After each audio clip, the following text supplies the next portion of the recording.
आज आपण महाराष्ट्र शिक्षक पात्रता परीक्षा पेपर 2 दिनांक 14 डिसेंबर 2014ला जो पेपर झाला होता त्यामधील आपण बालमानसशास्त्र व अध्यापनशास्त्र या घटकावरील प्रश्न पाहणार आहोत. चला तर आपण आता व्हिडिओला सुरुवात करूया. बघा, बालमानसशास्त्र व अध्यापनशास्त्र. तर आपला पहिला प्रश्न असणार आहे, कारक विकासामध्ये गुटेरीजने सांगितलेल्या खालीलपैकी कोणत्या बाबीचा समावेश होत नाही? तर कोणत्या बाबीचा समावेश होत नाही? तर आपलं पर्याय क्रमांक उत्तर 3, कौमार्य अवस्था प्राप्त होईपर्यंत मुलामुलींच्या कारक विकासात खूपच फरक दिसून येतो.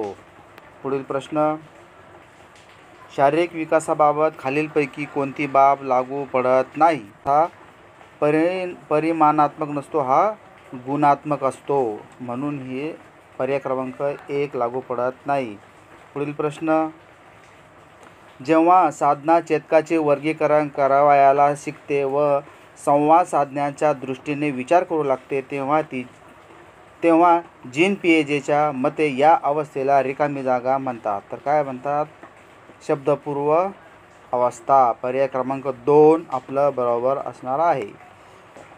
पुढील प्रश्न, खालीलपैकी कोणते विधान बालउद्यान पद्धती व मॉन्टेसरी पद्धती यामध्ये फरक दर्शविते? तर कोणत्या क्रमांक 4, मॉन्टेसरी पद्धतीत वैयक्तिक शिक्षण व कृतीवर भर दिला आहे. खालील प्रश्न, स्वयंशोधन पद्धतीबद्दल खालीलपैकी कोणते विधान अयोग्य आहे? कोणते अयोग्य आहे? तर पर्याय क्रमांक 4, सर्व घटकांसाठी ही पद्धत सुयोग्य आहे. पुढील प्रश्न, खालीलपैकी बुद्धिमत्तेविषयी असलेल्या घटकांपैकी अयोग्य घटक कोणता? तर पर्याय क्रमांक 3, नवीन गोष्टीचे अध्ययन करण्याची अक्षमता. हे आपल्या याचं उत्तर असणार आहे. पर्याय क्रमांक 3. पुढील प्रश्न, गिलफोर्डच्या बुद्धिमत्तेच्या उपपत्तीनुसार बुद्धिमत्तेच्या 120 घटकाचे वर्गीकरण खालीलपैकी कोणत्या 3 गटात केलेले आहे? तर कोणते गट आहे आपलं उत्तर? तर पर्याय क्रमांक 2 असणार, क्रिया, आशय, निर्मिती. खालील प्रश्न, मनश्चक्षुवर प्रतिमा निर्माण होण्यासाठी खालीलपैकी कोणती बाब लागू नाही? तर कोणती बाब लागू नाही? तर आपलं योग्य उत्तर असणार आहे पर्याय क्रमांक 4, एखाद्याच्या मनात सर्व प्रकारच्या प्रतिमा सारख्याच तीव्रतेने निर्माण होतात. पुढील प्रश्न, मूलभूत तत्वाचा आणि परिस्थितीचा आधार सोडता येत नाही अशा वैज्ञानिक किंवा स्थापत्यशास्त्राच्या कल्पना म्हणजे रिकामी जागा होय. तर आपलं योग्य उत्तर आहे व्यावहारिक कल्पना. खालील प्रश्न, विद्यार्थ्यांच्या विचारशक्तीचा व तर्कशक्तीचा विकास होण्यासाठी शिक्षकांनी काय टाळावे? तर शिक्षकांनी काय टाळावे?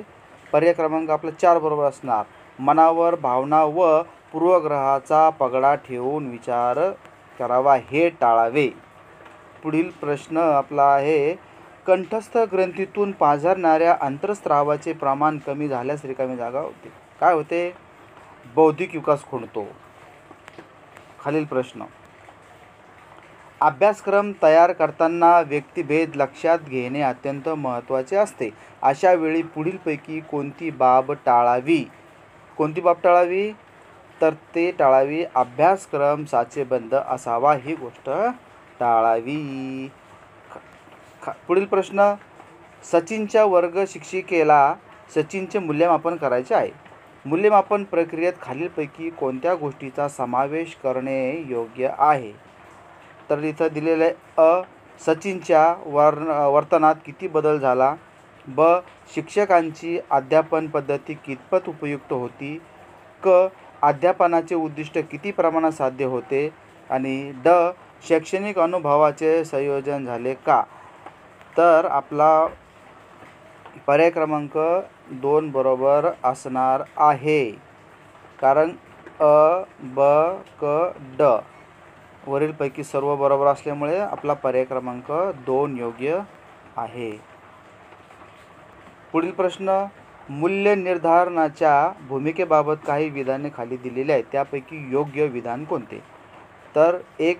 पुरावा जमा करून त्यांचे अर्थ लावणे म्हणजे मूल्यमापन. 2. निर्णय प्रक्रियेत मूल्य निर्धारणाला खूप महत्त्व असते. 3. गरजा लक्षात घेऊन त्या पूर्ण करण्यासाठी मूल्य निर्धारण आवश्यक असते. तिन्ही पर्याय बरोबर असल्यामुळे आपलं पर्याय क्रमांक 4 उत्तर योग्य असणार आहे. पुढील प्रश्न आपला आहे, खालीलपैकी कोणते विधान हे सातत्यपूर्ण सर्वंकष मूल्यमापनाचे उद्दिष्ट नाही?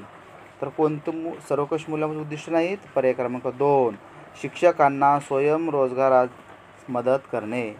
पुढील प्रश्न आहे आपला, अंध विद्यार्थ्यांना अध्यापन करताना विशेष शिक्षण देणाऱ्या शिक्षकाने पुढीलपैकी कोणत्या तत्त्वाचा वापर करावा? तर पर्याय आहे अमूर्तता, ब. एकात्म अनुदेशन, क. अधिकची चेतना, ड. स्वकृती. तर आपलं पर्याय क्रमांक 2 बरोबर असणार. ब, क, ड बरोबर आहे, क चुकीचं आहे, म्हणून पर्याय क्रमांक आपला 2 योग्य आहे. खालील प्रश्न बघा, खालीलपैकी कोणता गट अध्ययन प्रतिमानाच्या मूलभूत घटकाचा गट आहे? तर पर्याय क्रमांक 1 आपलं उत्तर आहे उद्देशबिंदू, संरचना, सामाजिक प्रणाली, सहाय्यभूत प्रणाली. पुढील प्रश्न, खालील दिलेल्या वैशिष्ट्यांपैकी विशेष गरजा असणाऱ्या मुलांचे कोणते वैशिष्ट्य नाही?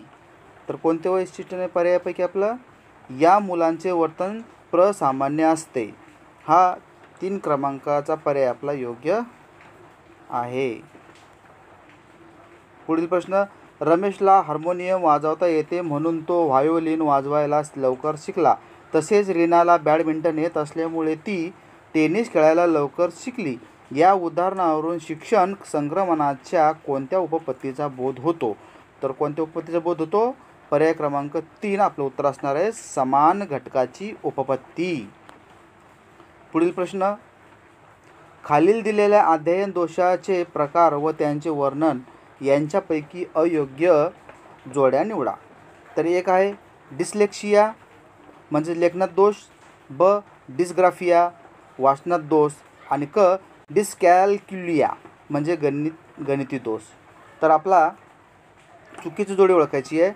तर अ आणि ब चुकीचं आहे, म्हणून आपला पर्याय क्रमांक 1 बरोबर असणार आहे.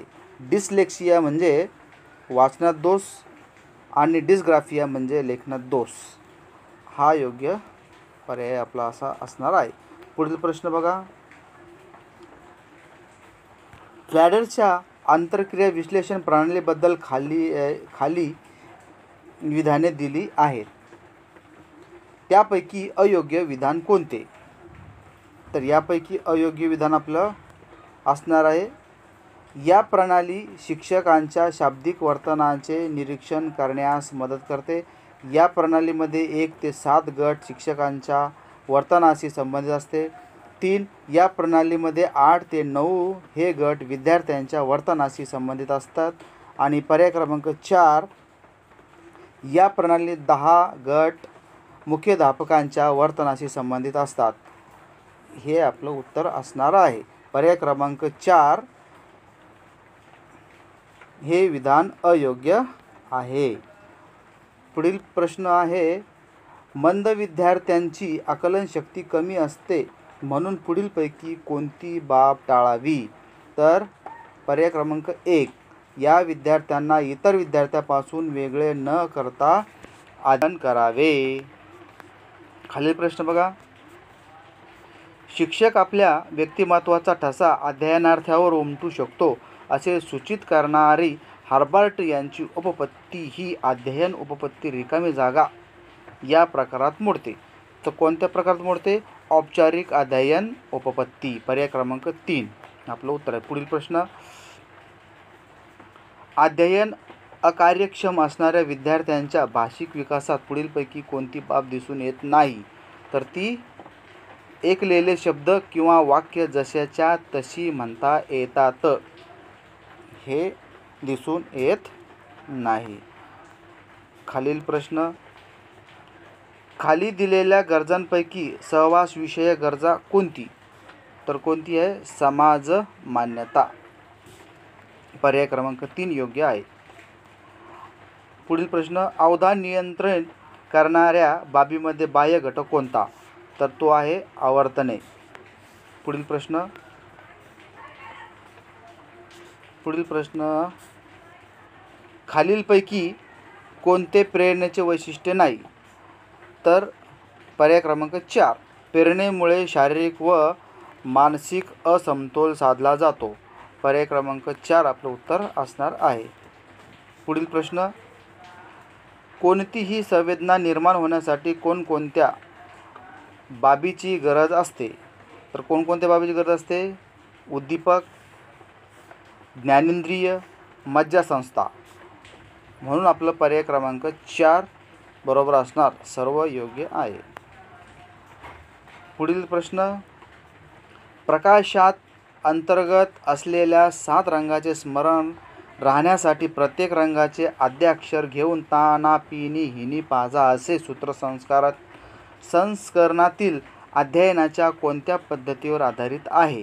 तर ती पद्धत आहे स्मृती सहाय्यक पद्धत. आता आपला शेवटचा प्रश्न, चित्तभ्रम या अवबोधातील दोषाच्या बाबतीत पुढीलपैकी कोणती बाब अयोग्य आहे? तर ती आहे चित्तभ्रमात संवेदनांचा चुकीचा अर्थ लावला जातो. ही बाब चुकीची आहे. पर्याय क्रमांक 3 आपलं उत्तर असणार. अशा प्रकारे आपण बालमानसशास्त्र व अध्यापनशास्त्र या घटकावरील 30 प्रश्न पाहिलेले आहेत. जर तुम्हाला व्हिडिओ आवडला असेल तर लाईक करा, चॅनलला सबस्क्राईब करा. धन्यवाद.